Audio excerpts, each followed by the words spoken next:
آج ویو 360 میں کیا دنیا ایک اور سرد جنگ میں داخل ہو چکی ہے؟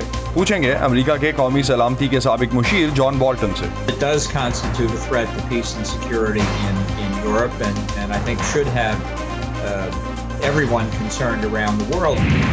قبائلی علاقوں میں بلدیاتی انتخابات میں حصہ لینے والی خواتین کو کن چیلنجز کا سامنا ہوا اور اب وہ لڑکیوں اور عورتوں کے لیے کیا کرنا چاہتی ہیں؟ اور اتر پردیش کے اسمبلی انتخابات کا چھٹا مرحلہ مکمل، بی جے پی کی سیاست پر دلی میں طلباء کیا سوچ رکھتے ہیں؟ کبھی حجاب کے نام پہ مسلم مہیلاؤں کو سب سے زیادہ پریشان کر رہے ہیں، کیا پہنیں گے، کیا کھائیں گے، کس کے ساتھ گھومیں گے، نوڈلز کھائیں گے، جینس پہنیں گے، مذاق بن گیا ہے۔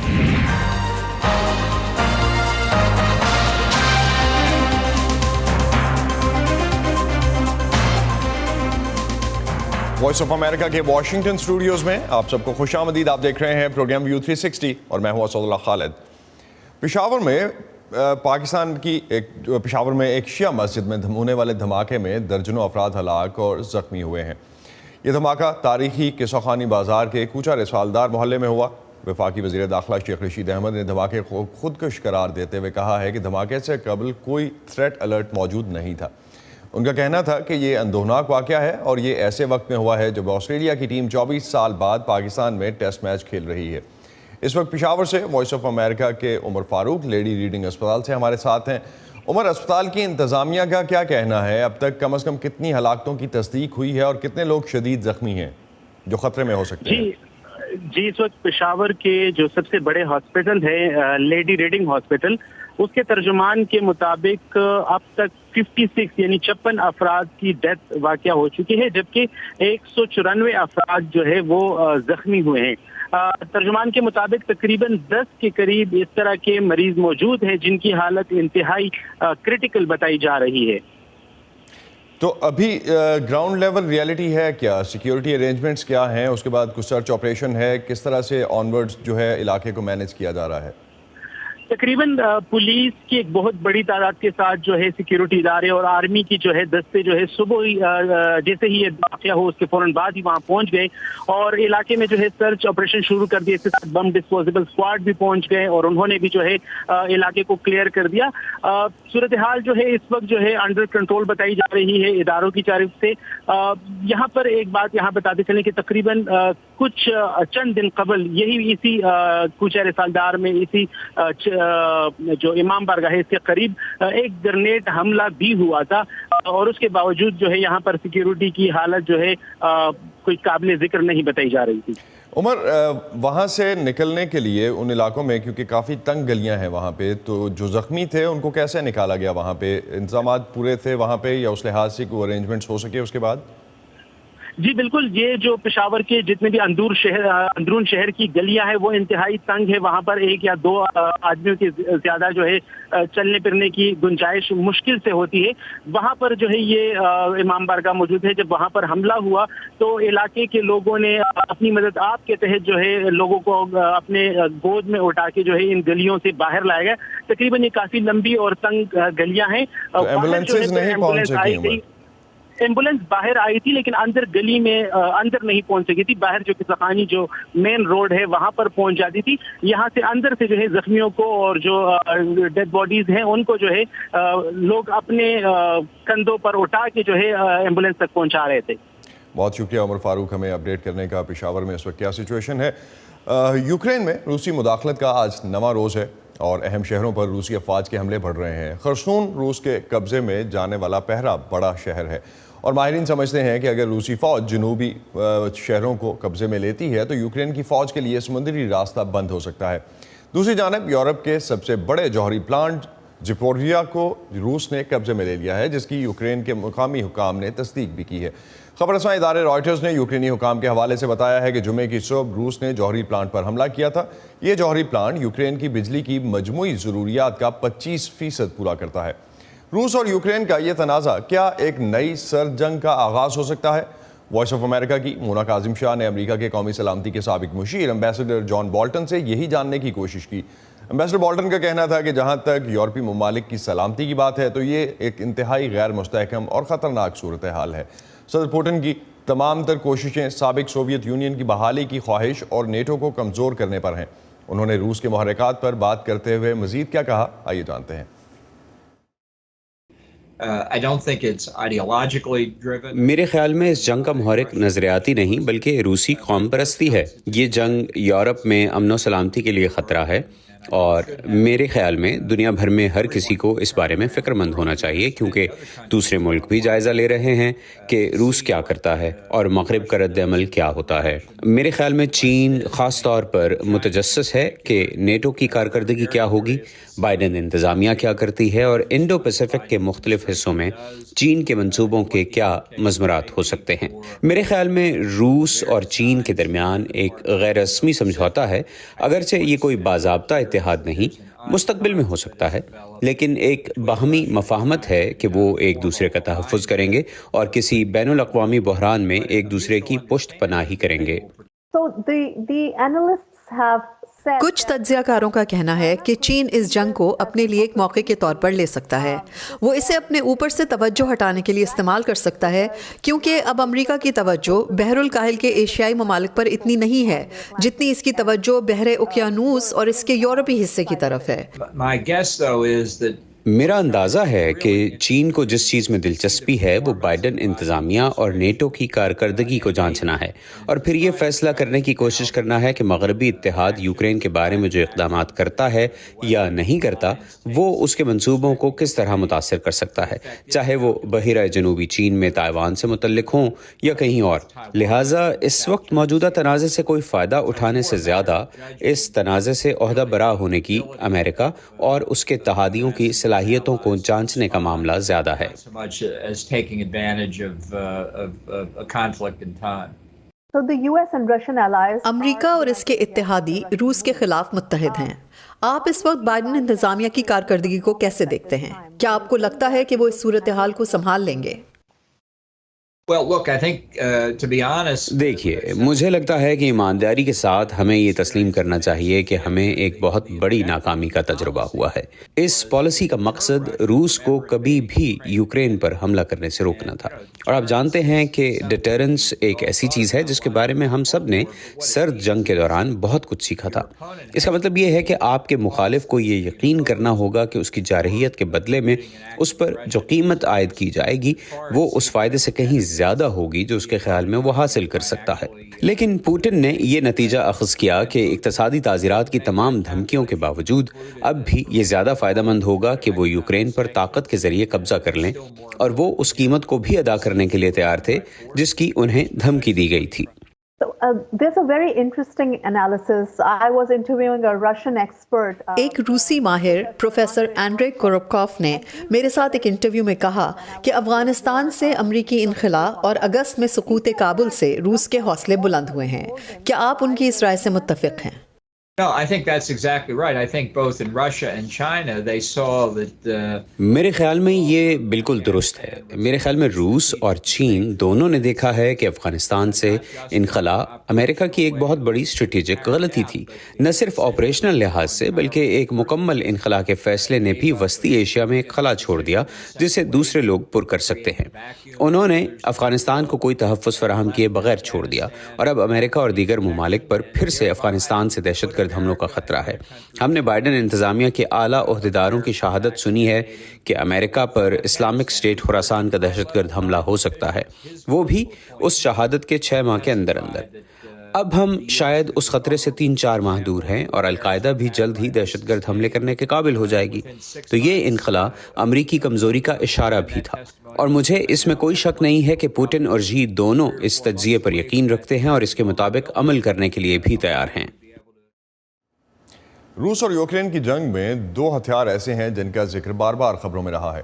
ایک تو ترکی کا ڈرون اور دوسرا تھرموبیرک ویکیوم بام۔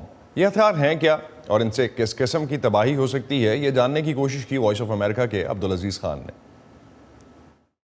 یوکرین کی طرف سے جاری کی گئی ڈرون کیمرہ فوٹیج میں ایک روسی فوجی قافلے کی تباہی دیکھی جا سکتی ہے۔ قافلے کو ترکی کے فراہم کیے گئے TBT ڈرونز کی مدد سے نشانہ بنایا گیا۔ جنگ شروع ہوتے ہی روس نے یوکرین کی ایئر فیلڈز پر بمباری کر کے انہیں ناکارہ بنانے کی کوشش کی،